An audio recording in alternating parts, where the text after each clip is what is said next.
The Biden administration has launched a formal review of the future of the U.S. military prison at Guantanamo Bay with the goal of closing the controversial facility in Cuba. A White House official aides involved in internal discussions are considering an executive action to be signed by President Joe Biden in coming weeks or months. Two people familiar with the matter told Reuters, signaling a new effort to remove what human rights advocates have called a stain on America's "We are undertaking an NSC, National Security Council, process to assess the current state of play that the Biden administration has inherited from the previous administration, in line with our broader goal of closing Guantanamo." National Security Council spokeswoman Emily Horn told Reuters the NSC will work closely with the Departments of Defense, State, and Justice to make progress toward closing the GTMO facility, and also in close consultation with Congress, she added. Such an initiative, however, is unlikely to bring down the curtain anytime soon on the high-security facility located at the Guantanamo Naval set up to house foreign suspects following the September 11, 2001,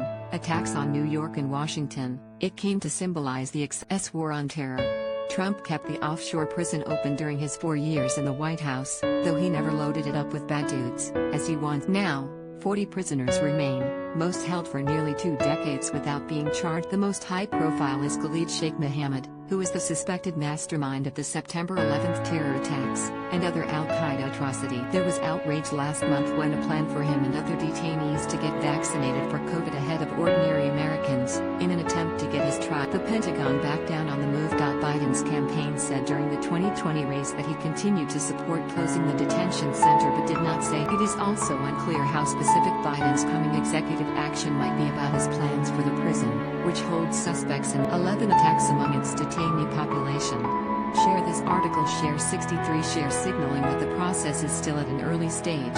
Horn said a number of key policy roles still need to be filled within the interagency, including confirming sub-cabinet policy roles at the Defense, State, and Justice Department. There will be a robust interagency process to move forward on this, but we need to have the right people seated to do this important work. Biden, who is Obama's vice president, can expect to face many of the same steep political, legal and diplomatic obstacles that frustrated his former boss. Former President George W. Bush opened the prison and its population grew to a peak of about 800 inmates before it started to shrink. Obama whittled down the number further, but his effort to close the prison was stymied largely by Republican opposition, and the federal government is still barred by law from transferring any inmates to prison's mainland.